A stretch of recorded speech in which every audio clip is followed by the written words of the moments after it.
Hi, I'm Dr. Madsen. Today we're covering population health for nurses in the openstax textbook. We're going to be focusing on Chapter 15, which is health promotion and disease prevention strategies. So, to frame this conversation, you have to think about chronic disease. What are the chronic diseases that are affecting your community? So, in our case, we're going to be looking at the chronic diseases that are impacting San Diego. So here you will look at this list, and what you're seeing is that you have coronary heart disease, stroke, overall heart disease, heart failure, hypertensive disorders, cancer, Alzheimer's disease, and then non-Alzheimer's disease dementia, diabetes, COPD, and chronic lower respiratory diseases, asthma, Parkinson's, and lupus. And these really are making up the main diseases that are impacting San Diego. And you can see comparatively the southern region of San Diego to the overall county. And then it's distinguished here between number and rate. And these statistics are available on the San Diego healthstatistics.com. And it's important to have an idea of these different rates and to know how they're impacting our communities to both transfer health promotion disease prevention strategies within the communities, targeting these specific ones first, and then from there understanding what that population will translate like when you're in acute care settings. So today we're going to be talking about health promotion disease prevention and looking at different interventions and then those theories and models that we can apply to these interventions, and then also anticipating different barriers and opportunities for health promotion and disease prevention. So really for you, what you need to understand is be able to define what health promotion is and distinguish that between disease prevention, and then also be able to define and differentiate those two. So what we're going to look at here is just a closer look at health promotion. So according to the Ottawa Charter for Health Promotion, health promotion is really defined as the process of empowering people to increase control over and to improve their health. So according to the WHO model, health is really a resource for everyday life rather than an objective of living. So it's the responsibility of public health nurses to really help promote this as a resource for people to then lead lives that are having health as a resource, right? They're not trying to get there, they're being able to be there already in whatever capacity is possible. So some behaviors when we think of health promotion are to improve the well-being, mental health, and quality of life of both the individuals and communities. There are 6 dimensions of health promotion behaviors that describe behaviors by which a person engages with their health. So the first is responsibility, second is physical activity, third is nutrition, and then we see interpersonal relations, spiritual growth, and stress management. So health promotion is intersectional, and nurses can really play a different role in this. So it can be in interprofessional practice. It could be contributing to this intersectional collaboration, meaning that they're working as providers and educators for patients. They can work as advocates, and they can also be within communities as well as acute care settings.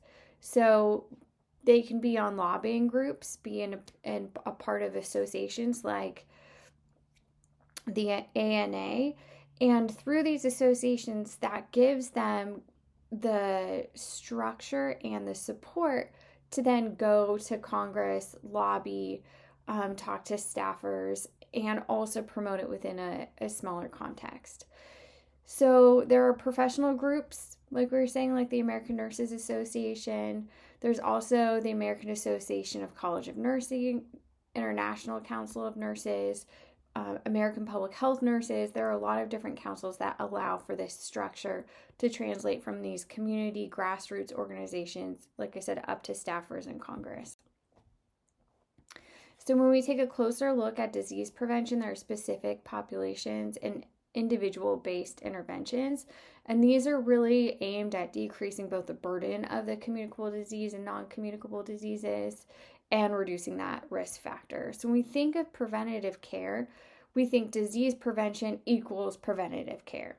So according to the U.S. Centers of Medicaid and Medicare, preventative services would include routine health screenings, checkups, immunization, counseling to prevent illness, disease, or health-related problems. So we think of nursing. Nurses are in part of this information, training, education, whether it be in the school, the county, in a clinic, or even, as a nurse practitioner, as an acute care nurse. Lots of different spaces for nurses to be involved in to help with this. So health promotion, disease prevention, they share two main goals. So disease prevention looks at specific efforts at reducing the development and severity of chronic diseases. The strategies are different. So health promotion promotes overall well-being, whereas disease prevention strategies more specifically target a known factor or disease process. So health promotion is concerned with social determinants of health, and the interventions would be intersectional. So disease prevention is primarily concentrated in the health sector. So now we're going to switch over and we're going to be talking about the Ottawa Charter. We're talking about natural history of disease and the 4 levels of prevention. The first international conference on health promotion was in 1986 in Ottawa, Canada, and this charter was a product that came out of this conference. So it provided a common definition of health promotion and emphasized 3 core values, and it enabled this framework of 3 strategies and 5 areas of action. So you can see here that it was to strengthen community action, develop personal skills, create supportive environments, and reorient health services. And then when we look at this specifically, we're thinking about enabling, mediating, and advocating. And this is all to build a healthy public policy. And this is what really came out of this conference. When we talk about the natural history of disease, we're thinking of opportunities for prevention and control. The first step to this is recognizing the natural history of disease, which is a progression of a disease over time in the absence of treatment. So there are 5 steps in this. So the first is underlying, the second is susceptible, third is subclinical, then recovery, disability, or death. When we think about this then in terms of level of prevention, it makes sense, right? So primordial is that underlying stage. So it prevents this development of risk factors that then lead to the disease. Primary is that susceptible stage. So we want to modify those existing risk factors. Secondary would be subclinical. So this is where the screening takes place. And then tertiary is clinical. This is where we see that recovery, disability, or death. We think of targeting patients with illness but not disease. This could also prevent someone from medical interventions that would likely cause more harm than good. And that's quaternary. Okay, so we're going to switch here. Please look at these outcomes. This is what you should be focusing on to describe the health promotion models. So when we think of these theories, so there are different levels of influence that affect behavior at individual, interpersonal, institutional, and public policy levels. So the outcome may be a result of every level of influence. And when we think of these theories and models at these different levels, the interpersonal and community levels, at that interpersonal levels, these theories are really broadly categorized, and we can see it as cognitive behavioral, and there's really 3 common concepts. So behavior is mediated by cognition. Well, that just means, right, we're thinking about it. And then knowledge is necessary, but even if someone knows, that might not be enough to change the behavior. So then what is there, right, if it's more than knowledge? So it could be perception, motivation, skill, also the social environment. All of those are really key in influencing behavior. We think of individual or interpersonal. So interpersonal factors exist or occur within the individual self or mind. So we can think of knowledge, attitudes, and beliefs. as well as motivation and self-concept. We also want to think about, well, what's this developmental history, past experience, and skills? And the health belief model focuses really on this individual perception of the threat that a health problem poses. So we think of stages of change or trans theoretical model. So based on the idea that a behavior changes is a process and not event, right? So it's going to take some time to do this, meaning that there's stage. So if you think about this in context of, okay, I know that I need to work out, right? Because exercising makes me healthier, I feel better, I have less risk of cancer as well as heart disease, all these other health conditions. There could be that pre-contemplation. So you're just, I'm not ready to change, right? I'm not ready to go wake up at 5 in the morning and run every day, but I'm thinking about it. Or maybe just this is even pre-contemplation. So even before we start really thinking about it, maybe you see a sign and it just kind of crosses your mind. Then contemplation, okay, you're really thinking about it. Is this something that you could do? Wake up at 5 and exercise. So now you decide, yes, I think this is good. Then you have to prepare. You got to get your running shoes, your socks, and you have to make sure you set your alarm, look at your schedule, right? That's all the preparation. Then action. You wake up at 5 in the morning. You're so excited. You go for your run. Do you do it the next day? That's the maintenance, right? So we can think about this in these stages and then apply this to different health strategies. On interpersonal levels, individuals exist within and are influenced by social environment. So members of a person's social environment influence their feelings and behaviors, and an individual exerts a reciprocal influence on them. So we think of this social cognitive theory. It's more often used in an example of an interpersonal model. So it describes influence and experiences and actions of others and the environmental factors on an individual's health behavior. So if you're trying to do this, wake up at 5 and run, and you are in Minnesota where it's very cold, right? No one else is running. That might be very hard. But if you are in Boston and everyone's getting ready for the Boston Marathon, everywhere you go, people are running. That may make a difference, especially if those people are within your sphere. That's that interpersonal, right? Maybe your work is doing something. It's people who you're working with or school. And then community level. So it's kind of going into that, what I said, Boston Marathon idea.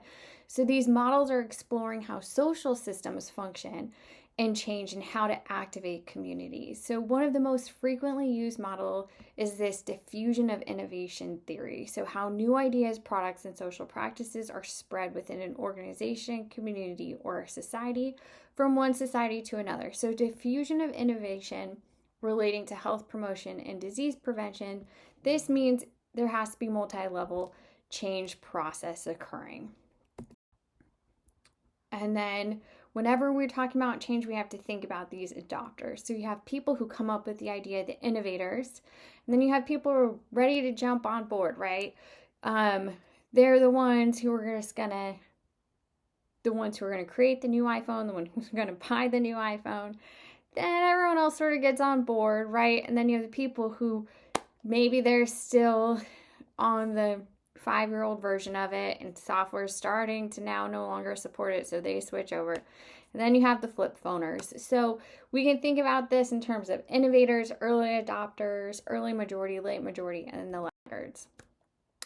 Okay, so now we're going to be thinking about barriers and outcomes. You can read through this, see what your goals are. When we talk about barriers to health promotion and disease prevention, we're thinking about what comes from economic stability. So barriers that block access to high quality education and healthcare, that is going to really be impactful, right, for all those social determinants of health.